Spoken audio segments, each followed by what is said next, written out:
السلام علیکم 7th class بچوں، آپ کیسے ہو؟ آئی ہوپ آپ لوگ بالکل ٹھیک اور خیریت سے ہوں گے، اور آپ لوگوں نے اپنے تمام یوٹیوب لیکچرز کو دیکھا ہوگا، اور جو کام آپ لوگوں کو بتایا گیا ہے، سمجھایا گیا ہے، وہ آپ لوگوں نے اپنی نوٹ بکس پہ بک پر اتار بھی لیا ہوگا، اور ساتھ ساتھ آپ لوگوں کو سمجھ بھی آئی ہوگی، اور آپ لوگوں نے تمام کام جو ہے وہ یاد بھی کرنا ہے۔ تو سب بچے اب اپنی بک کھول لیں۔ سب بچے اب پیج نمبر جو ہے وہ 45 کھول لیں، یہاں ڈیٹ لگا لیں۔ ہم آج پڑھیں گے سبق نمبر 10 وطن کا ترانہ۔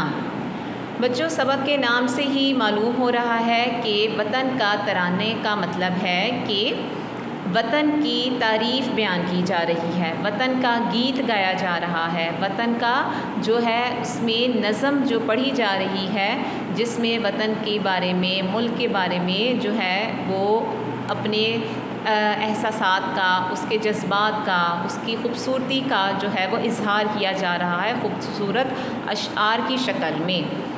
تو سب سے پہلے لکھا ہوا ہے شاعر کا تعارف، جو کہ شاعر کا نام ہے محمد رمضان گوہر، ایک محب وطن، محبت کرنے والے وطن سے، اور اسلام دوست شاعر ہیں، مطلب اسلام سے دوستی ہے ان کی، اور اسلام سے کو مد نظر رکھتے ہوئے وہ اشعار لکھتے ہیں، شاعری کرتے ہیں۔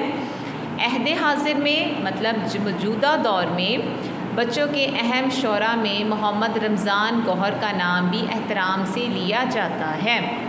آپ نے اپنی نظموں کے ذریعے بچوں کو اپنی تاریخ اور ثقافت سے بہت محبت، بہت خوبصورتی سے متعارف کروایا ہے۔ انہوں نے اپنی نظموں کے ذریعے ہماری تاریخ کے بارے میں کہ پاکستان کس طرح حاصل کیا گیا ہے، اور ہمارا ثقافت کیا ہے، ہمارا کلچر کیا ہے، اور ہمیں کون سا جو ہے وہ کام کرنا چاہیے، انہوں نے خوبصورت نظموں کے ذریعے بچوں کو سبق دیا ہے۔ تو پہلا شعر دیکھیں بچوں، اس میں میں آپ کو پڑھائی کے دوران آپ کو مشکل الفاظ کے جو ہے وہ معنی بتاؤں گی، مشکل کہہ دیں یا نئے الفاظ کے معنی بتاؤں گی، اور ساتھ ساتھ اس کی تشریح جو ہے وہ کرنا سکھاؤں گی۔ تو آپ لوگوں نے جو ہے اسے توجہ کے ساتھ پڑھنا ہے، دیکھنا ہے اور سمجھنا ہے۔ تو پہلا دیکھیں، اے وطن تو ہمیشہ سلامت رہے، تو سلامت رہے تا قیامت رہے۔ تا قیامت کا مطلب ہوتا ہے قیامت تک۔ کہہ رہے ہیں اس شعر میں شاعر یہ بیان کرتا ہے کہ اے وطن، اے میرے ملک، تو ہمیشہ سلامت رہے، تجھ پر کوئی بھی آنچ نہ آئے، اور تو قیامت تک شاداب رہے، اور قیامت تک قائم و دائم رہے۔ ٹھیک ہے، اس کی یہ تشریح آپ لوگوں نے لکھنی ہے۔ آگے دیکھیں، اے وطن تو خدا کی عطائے حسین، غازیوں کی زمیں غیرتوں کی امیں۔ کہہ رہے ہیں عطائے حسین کا مطلب ہے اللہ تعالیٰ کا حسین تحفہ۔ غازی کی جو جنگ پر جائے اور واپس زندہ آ جائے اسے کہتے ہیں غازی۔ غیرتوں کی امیں مطلب کہ عزت اور غیرت کی امانت دار زمین ہے، اس میں ہر بندے کی جو عزت ہے وہ محفوظ ہے۔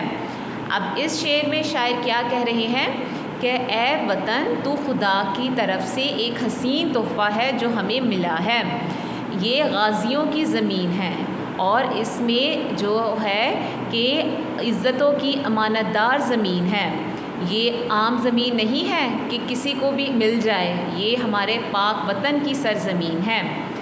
تیرا ہمسر نہیں کوئی ثانی نہیں، ہمسر مطلب تیرے جیسا کوئی نہیں، تیری برابری کرنے والا نہیں، اور روز افزوں تیری شان و شوکت رہے۔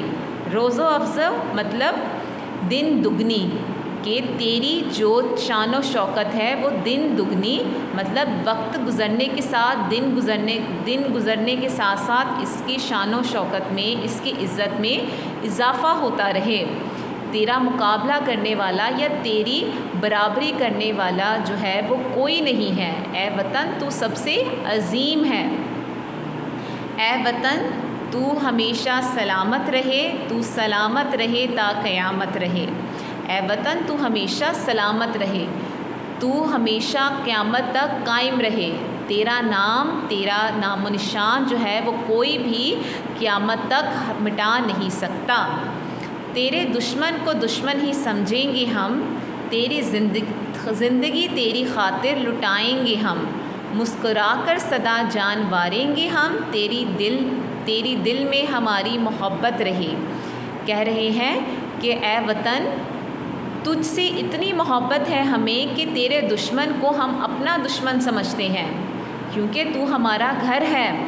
تیری عزت کی، تیری شان کی خاطر ہم اپنی زندگی لٹا دیں گے، اپنی زندگی قربان کر دیں گے، اور تیرے اپنے وطن سے ہمیں اتنی محبت ہے کہ ہم مسکرا کر اپنی وطن پر جان قربان کریں گے، اور ہمیں دل سے اپنے وطن سے بے پناہ محبت ہے۔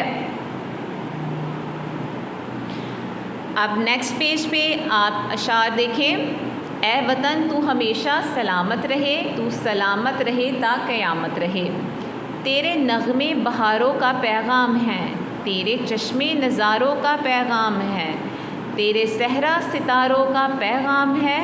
شادماں تو صدا مسلے جنت رہے، مسلے جنت کی طرح، شادماں خوش۔ اس شعر میں شاعر جو ہیں وہ بیان کر رہے ہیں کہ تیرے نغمے جو ہم پڑھتے ہیں، جو یہ ایسا لگتا ہے کہ بہاروں کا کوئی پیغام آ رہا ہے، ہم بہاروں کا پیغام جو ہے وہ سنا رہے ہیں۔ میرے وطن میں جو چشمے بہہ رہے ہیں، جو چشموں کا نظارہ ہے، وہ ہمیں ایک پیغام دیتا ہے، وہ ہمیں دیکھ کر حسین لگتا ہے۔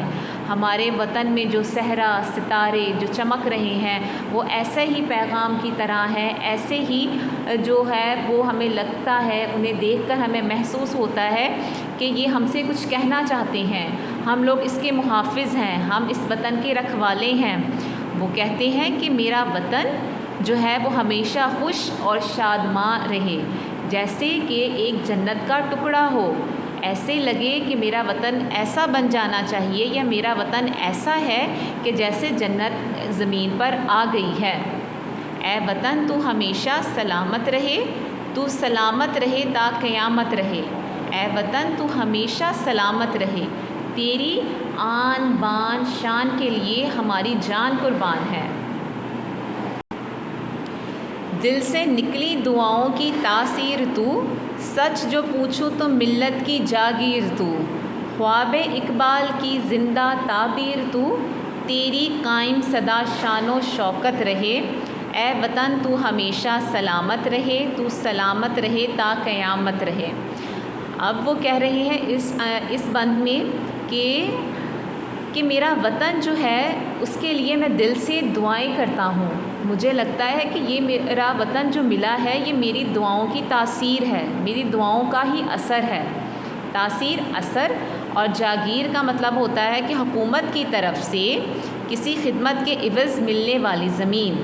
کہ سچ پوچھو تو مجھے میری ملت، میرا قوم، میرا وطن مجھے ایسا لگتا ہے کہ جیسے مجھے جو کوئی تحفے میں کہ انعام کے طور پر ملا ہے، اور یہ اقبال کا خواب ہے جسے ہم زندہ تعبیر کی شکل میں جو دیکھ رہے ہیں۔ اقبال کا خواب تھا کہ مسلمانوں کا ایک الگ وطن ہو جس میں وہ آزادی کے ساتھ رہیں، تو آج وہ دن آ گیا ہے، آج وہ وقت موجود ہے کہ ہم مسلمان ایک وطن کے نیچے پاکستان میں ایک سائے کے تلے جو ہے، وطن کے سائے کے تلے ہم آباد ہیں، جس میں ہم جو ہے وہ آزادی کے ساتھ زندگی بسر کر رہے ہیں۔ اور میں اپنی وطن کی شان و شوکت کے لیے جو ہے وہ اپنی جان قربان کرنے کو تیار ہوں، اور یہی دعا ہے کہ میرے وطن کی جو شان ہے، جو اس کی شوکت ہے، جو اس کا رتبہ ہے، اس کا مقام ہے، وہ تا قیامت قائم رہے، آمین۔ ٹھیک ہے، یہ تھی پورے نظم کی پڑھائی، اور آپ لوگوں نے اس کو جو ہے وہ انہی اشعار کو جس طرح میں نے آپ کو تشریح کرنا بتائی ہے آپ لوگوں نے کرنی ہے اور سمجھنا ہے، اور اس کے الفاظ معنی کو بھی اچھی طرح یاد کرنا ہے۔ اور نیکسٹ پیج پہ دیکھیں آپ لوگ، لفظوں کا کھیل، دیے گئے کھانے کی مدد سے حروف جوڑ کر 8 الفاظ بنانے ہیں آپ نے، ہر لفظ کم از کم 4 حروف پر مشتمل ہو۔ یہ سامنے آپ کا ایک باکس دیا ہوا ہے معمے کے طور پر. ان میں سے ہم نے جو ہے مختلف الفاظ بنانے ہیں جوڑ کر. تو پہلا لفظ دیکھیں کیا ہے, ندامت. جامن دیکھیں, ندا میم زبر تیمت, ندامت. جامن, کمان, بدنام, مکان, دانت, تمام اور نمکدان. آپ نے ان الفاظ کو, یہ میں نے آپ کی آسانی کے لیے جو ہے وہ بتا دیا ہے, لیکن آپ لوگوں نے خود جو ہے وہ پریکٹس کر کے دیکھنی ہے اور خود بنا کے دیکھنے کہ کیا یہ الفاظ واقعی بن رہے ہیں. تو بچوں یہ تھا آج کا کام. آپ لوگوں کو انشاءاللہ امید ہے سمجھ آ گئی ہوگی, اور اپنا بہت خیال رکھیے گا, دعاؤں میں یاد رکھیے گا. اللہ حافظ.